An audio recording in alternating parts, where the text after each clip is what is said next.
me for another technique video. This month I wanted to show you how I made the background here on this card.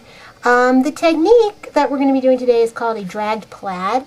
I originally learned how to do it in the April-May 2009 Technique Junkies newsletter, but today I'm going to show you how I do it. So let's get started. The first thing you want to do is take a piece of white cardstock. I'm just going to use a little piece today to show you how to do it to save on time. But anyways, I am going to be using the matte coated cover Utopia from Appleton Papers. You can get that from Marco's Paper, but if you don't have it, this is what it looks like. But if you don't have it, you can also use like a Stampin' Up! Whisper White. You want to use something that has a matte coated cover on it, just so it'll help when you're sponging on the colors. So anyways, the first thing we want to do is I want to take a ruler and I want to measure out some spacing. I like to do like about a ½ inch on mine. So I'm just going to go ahead and I'm going to mark a ½ inch. Every ½ inch from the top is going to put a little tick mark with a pencil. But you can use any measurements that you want. If you want your lines to be thicker, just make them thicker. If you want them to be thinner, make them thinner. So anyways, I've got my little tick marks. Now I'm going to take another piece of scrap paper and I'm just going to line it up with that little tick mark. And then I'm going to go ahead and erase that tick mark so that it won't show up. And then I'm just going to take a cosmetic sponge, any kind of sponge will do, just happen to be using this kind. And I'm going to take a dye-based ink. Today I'm using the Stampin' Up! Classic inks, and this was Regal Rose. And then I'm just going to turn it so I can work with it a little bit better. So just go ahead and ink up your sponge, and then you're going to line it up with the edge of this paper here, and you're just going to drag it down, just like that. And you can go back and you can get some more ink, and we're just going to tap it here and drag it, just like that. And you see, we've got our first line. Okay, so now we're going to move that cardstock again, erase our other line, and we're going to do the same thing. Just tap it, drag it down, go back and do it again, and just keep inking it up and dragging it, just like that.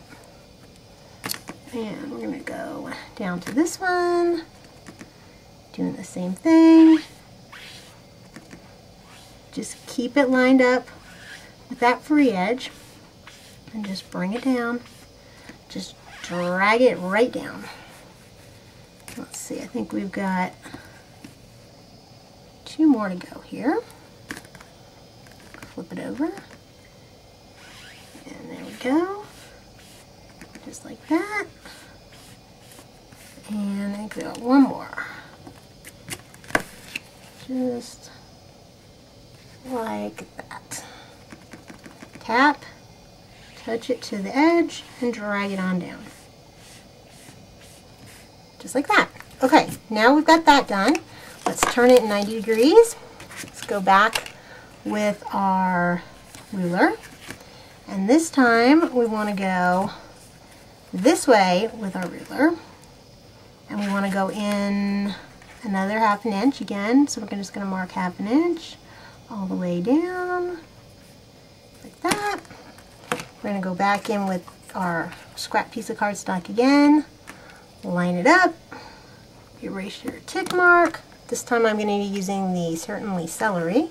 I'm going to flip the sponge over, and once again I'm tapping it, and line it up, and once again line it up, and drag it down. Just like that. Let's go down to the next one. Right here. I'm doing the same thing.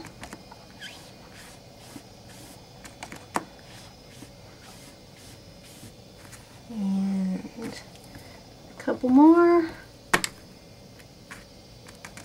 You can also, you don't have to do the plaid like this. You could also do it on a diagonal and make it more like a diamond pattern. That would be a cool way to do it also. Going back in again 1 more time. And 1 more. Right here.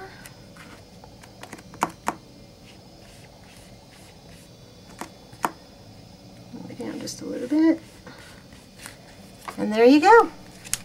There is your drag plaid. Isn't that cool? Really easy, quick technique to do. Let me go back and show you the finished card one more time. Once again, here we have the background, and I just wanted to show you guys, if you saw my video last month on how to use the stamped digi images, I finally got a chance to finish one, and this is what I did with the cup image. I just went ahead and added in the rose and scroll border and did that all digitally like I showed you last month. So anyways, that's it. I hope you've enjoyed today's technique. If you have any questions, let me know. And thanks for stopping by.